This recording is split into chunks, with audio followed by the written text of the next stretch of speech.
Magandang araw po sa inyong lahat. Bali ngayon po, turuan ko na po agad kayo na makapag-English. Umpisa na po agad natin. Okay, magbigay na po agad ako ng halimbawa. Mahal ko ikaw. Kapag in English po yan, ang una nyo pong English ay itong unang listahan po natin. Simula ko hanggang dito sa nya. Okay? So yung ko, I. Tapos yung mahal, love. Tapos yung ikaw, you. I love you. Ganun lang po. Isa pang halimbawa, subukan po naman natin itong hindi blank gusto. Okay? Magbigay ako ng halimbawa. Hindi mo gusto sila. Hindi mo gusto sila. Kapag in English po yan, yung mo po muna ang itatranslate nyo sa English. You. Sumunod ay yung hate bilang hindi at itong gusto. Okay? Kasi yung blanco po, dyan po inilalagay itong mo. Diba? Sa Tagalog. So, yung hate, hindi gusto. Tapos, yung sila, them. You hate them. Okay? Subukan po naman natin itong natin. Ang gamitin natin. Nauunawaan natin siya. Nauunawaan natin siya. Kapag English po natin yan, yung natin po muna, we. Tapos yung naunawaan, understand. Tapos yung siya, kung lalaki, him. Kung babae, her. Subukan po natin ay lalaki para sa siya. E di him ang gagamitin natin. We understand him. Okay? Subukan po naman natin itong nila. Naririnig nila ako. Naririnig nila ako. Kapag in English po yan, they hear us. They hear us. Okay po. Ngayon naman po, kung mapapansin nyo, dito sa pagdating sa niya, na he po kung lalaki, she kung babae, ay may katapat po silang may parenthesis na may SOES. Ang ibig ko lang pong sabihin dyan, pag gagamitin nyo po ang niya, dapat po, ito pong simula love hanggang dito sa entertain, ay dadagdagan nyo ng S. Depende po kung anong nakalagay sa parenthesis na nakatabi sa kanila. Kung love po ang napili nyo, gagawin yung loves. Pag hate, hates. Pag understand, understands. Pag hear, hears. Okay, gagawin nyo lang po yan, yung pagdadagdag ng S o ES, kung ang gagamitin nyo pong pinag-uusapan o subject ay yung nya. Bilang he o she. Okay po? So, subukan po natin itong nya.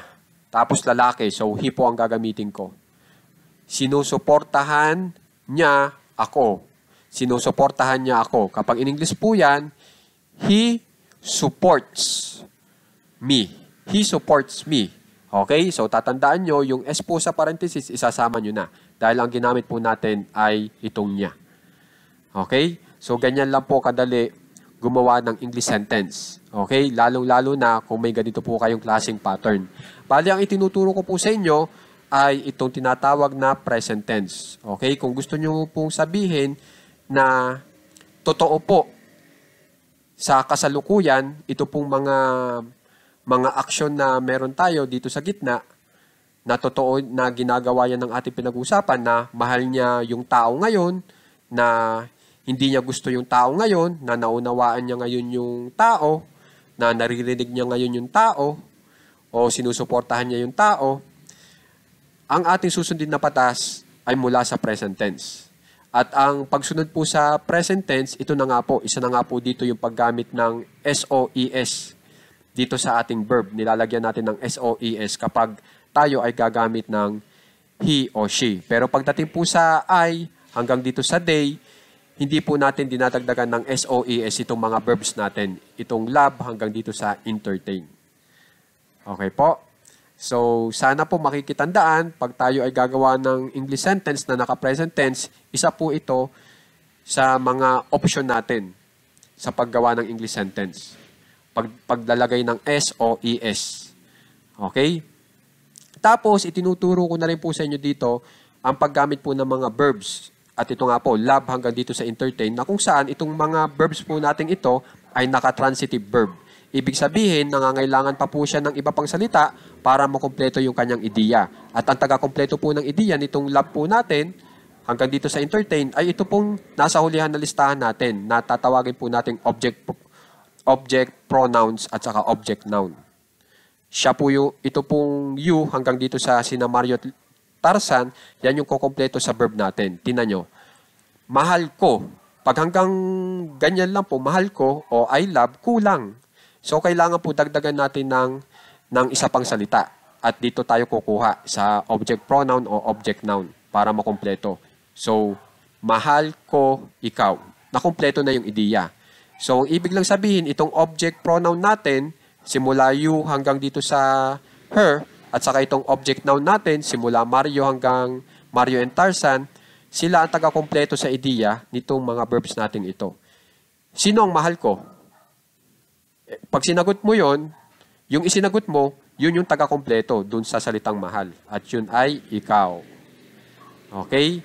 So, pag gumamit kayo ng love, hate, understand, hanggang dito sa entertain, kailangan nyo po magdagdag ng salita na kukumpleto sa ideya niya. Okay? Para makabuo po tayo ng tamang English sentence na naka-present tense. Yan po ang mga itinuturo ko sa inyo. Kaya sana po, makikipag-aralan ng mahusay po itong ating aralin. Simple lang po siya, pero kung mapapansin nyo, gamit na gamit. At saka marami na po agad kayong natutunan sa madaling pamamaraan. Okay po? Maraming salamat po.